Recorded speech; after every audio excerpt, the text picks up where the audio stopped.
Good evening, Shana Tova. It is an incredible honor to serve as CBE's president and to have the opportunity to stand before you tonight. Before I start, let me just set some expectations. The screens you see on the Bima tonight are not for streaming the Red Sox-Yankee playoff game happening right now, because if it was, and this congregation saw where my baseball passions lie, I'm pretty sure this year's appeal might take an unexpected hit. Last year, I stood here nervously and admitted to you that this feels like a bizarre time in the Jewish calendar, in our holiest of moments, to be soliciting the congregation for support.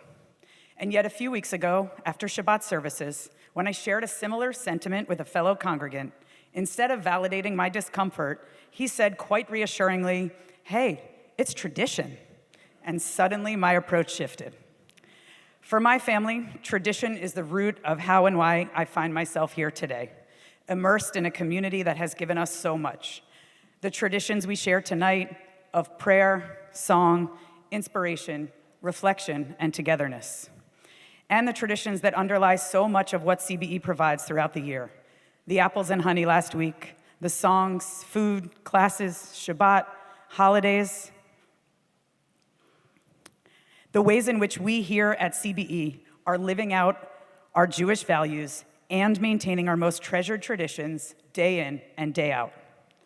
And even as CBE observes, honors, and nurtures these traditions, it is also a place that is constantly evolving, growing and responding to meet our needs and the needs of our community. You have heard a few times these past few weeks about CBE's unprecedented growth. Please fill out the survey. We need your input. Look around, we weren't kidding. It is remarkable to see this institution bustling and stretching and thriving right now, despite all that is going on around us and the very real obstacles facing Jewish life in America today. It is also a challenge, one that we will continue to steward with focus and with care. But growth at CBE is about so much more than physical capacity. The growth that matters most is less tangible, less visible. Growth is about how we have navigated and responded to everything thrown at us this past year, engaged in difficult conversations, and been willing to stretch beyond our comfort zones. Growth is about how we have shown up for one another, provided meals, raised our voices, supported both friends and strangers. And yes, growth is also about managing capacity, whether in our sanctuary on the holy days or in our Yachad classrooms throughout the year. So the question that the board, staff, and clergy keep asking ourselves is this: how do we encourage and nurture this growth while preserving and protecting this synagogue's precious traditions? Because it is the beautiful combination of these two things that exemplifies the power of our CBE community. There are so many examples of this to celebrate, the hundreds of b'nai mitzvahs, weddings, baby namings, and holiday gatherings for sure. And because CBE continues to provide for us well beyond these rituals, there is also social justice work, opportunities to feed our neighbors, to learn together, to read books and screen films that push us in new ways. These are the beautiful ways in which we are both looking back and looking forward. Take, for example, the impending outcome of our path at 17 Eastern Parkway, one that preserves tradition and an iconic Jewish landmark, launches an innovative cultural organization for Jews across Brooklyn, and supports CBE's long-term future, all at the same time. And next week, we're not simply celebrating in the sukkah. We're gathering in multiple sukkahs throughout Brooklyn with thematic programming to help create connection in a variety of ways.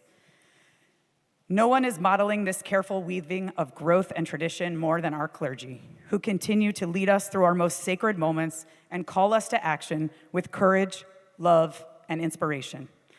Thank you for your leadership in the sanctuary, in the classroom, out on the streets, and in our homes.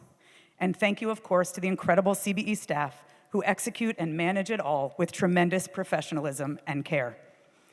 Tonight, I ask for your participation in this year's annual appeal to enable CBE to continue to provide for this community far beyond what our traditions call for.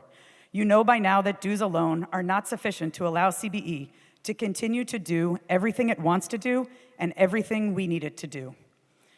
Our traditions are strong. The programming is extraordinary. And we have worked incredibly hard this year to invest in CBE's physical structures in whatever ways possible within our budget. We hope you noticed the refreshed doors on your way in tonight, or the improved air conditioning in the chapel and Temple House lobby across the street. But there is much more to do.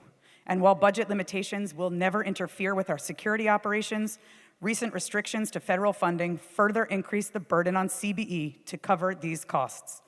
Doing all of these things and more requires your help and active participation. I am honored to work with a dedicated board of directors that leads by example and has embraced their role as stewards of both our growth and our traditions. And I'm pleased to announce that each and every board member has made their commitment to the annual appeal already.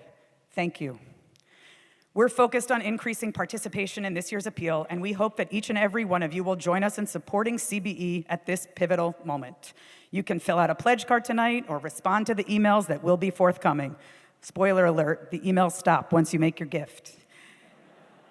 Please make your gift to this year's annual appeal so that CBE can continue to allow each and every one of us to fully live the Judaism of our time. I wish you all an easy and meaningful fast and look forward to many shared moments of both growth and tradition in the year ahead.